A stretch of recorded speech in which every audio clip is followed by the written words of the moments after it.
राज्य स्तरीय ओडिशार विश्व जननायक बिजु बाबूकर जयंती पालन करा जाइछि। एक आनंदर कथा आपण माने समस्त जानती बिजु बाबू थिले ओडिया जातिर गर्व गौरव ओडिशार सुनाम ओडिशार मर्यादा को विस्तारित करने दिगरे जातीय स्तर में नुहंती पृथ्वी ओडिशार परिचय वृद्धि करने दिगरे यदि कहार अनबद्य अवदान थिला से बिजु बाबू दल मत निर्विशेष ओडिशार विकास पई निरंतर चेष्टा करिसेंती। ओडिशार सम्मान पई जातीय अंतर्जातीय स्तर में कार्य करिसेंती। कलिंग यूनेस्को पुरस्कार 40 लाख टंका मूल्य रे जहाँ मूल्य जार रही 52 मसीह प्रचलन करथिले। ओडिया जातिर सम्मान पाई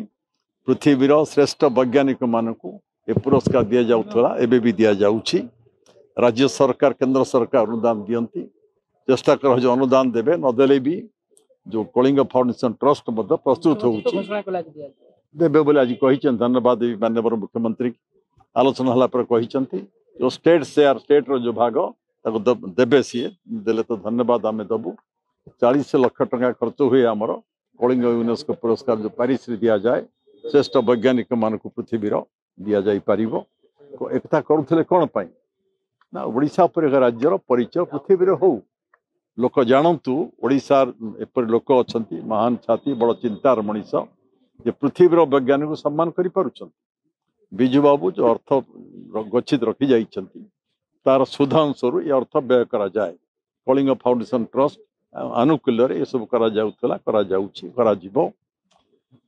आलोचना भी आज होइछि आपन कहि दिए ओडिशार विकास शिल्प विकास नहेले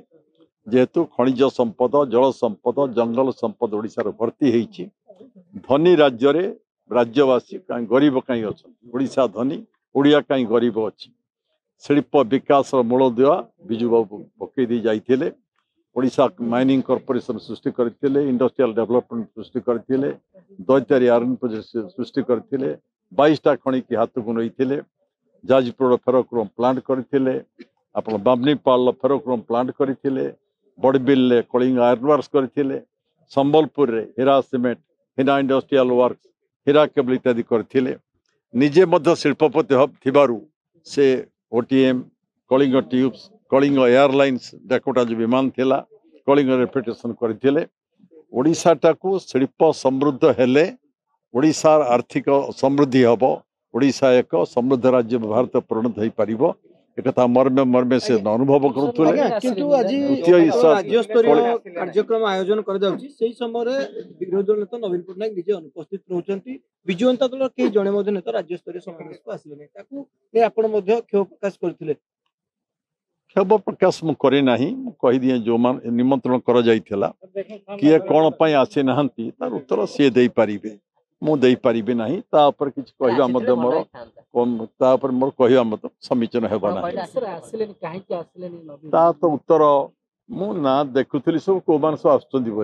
अनेक लोक नहांती शुणु बिजु बाबू को दलर संकीर्ण गंडी भीतर किए बांधि पार ना।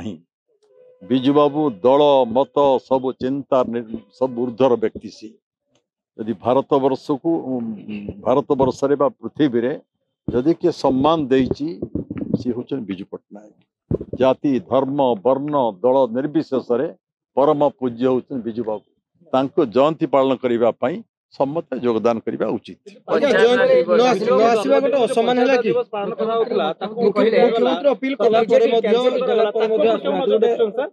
मु तो कहबी चर्चा जो कर सारी आम जो त्रिस्तरीय पंचायत राज व्यवस्था गाँव विकास पाई महिला सशक्तिकरण करने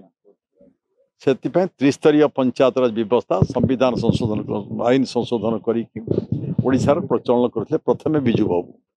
जहाँ को देखी अन्य राज्य मान ग्रहण करते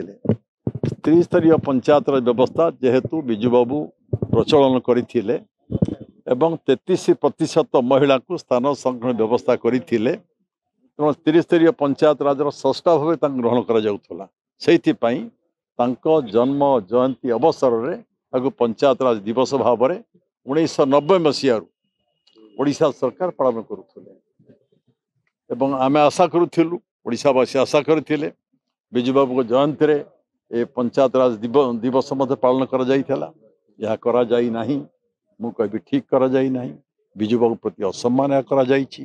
पंचायत रा व्यवस्था प्रति असम्मान करा जाइछि सरकारी कैलेंडर कैलेंडर କିନ୍ତୁ- सूची କିନ୍ତୁ नहीं ଆଜ୍ଞା बदली ଆମେ ବାବୁ ରାଜନୀତି କରୁଛନ୍ତି ବିଜେଡି ରାଜନୀତି କରୁଛି ବିଜୁ ବାବୁଙ୍କୁ ନେଇକି କାର୍ଯ୍ୟକ୍ରମ ଆସି कहबी पंचायत रा राज दिवस पालन आज न करिबा ओडिशा रे मो मत ये ठीक ही नहीं ଏଇ ଖବର ପାଇଁ ଆସିଲେନି କି या निंदनीय କିନ୍ତୁ ଆଜ୍ଞା ବାବାଙ୍କ ଜନ୍ମଦିନରେ ପୁଅ ତା ଆସିବା ଉତ୍ତର ସିଏ ଦେଇପାରିବେ ମୁଁ ତ ଏଇ କହିପାରିବି ଖବର ହେଲା କି ପଞ୍ଚାୟତ ଦିବସ ମୁଁ ତା ଉତ୍ତର ମୁଁ ଦେଇପାରିବିନି ସେମାନଙ୍କୁ ପଚାର ତା ଉତ୍ତର ଆଜ୍ଞା ଦେବି। ବିଜେଡିର ବିଧାୟକ ପ୍ଲେୟର କେହି ମୋର ଆସୁନାହାନ୍ତି। ବ୍ୟକ୍ତିଗତ ମତ ପଞ୍ଚାୟତ ରାଜ ଦିବସ ଆଜି ବିଜୁ ବାବୁଙ୍କ ଜୟନ୍ତୀରେ ଦିନରେ ପାଳନ କରାଯାଇତେ ଭଲ ହେଇଥାନ୍ତା सरकारी ବିଜୁ ବାବୁଙ୍କ कैलेंडर ବିଜୁ ଜନ୍ମଦିନ ବାବୁଙ୍କୁ ସମ୍ମାନ ଆମେ ଦେଇପାରିବା।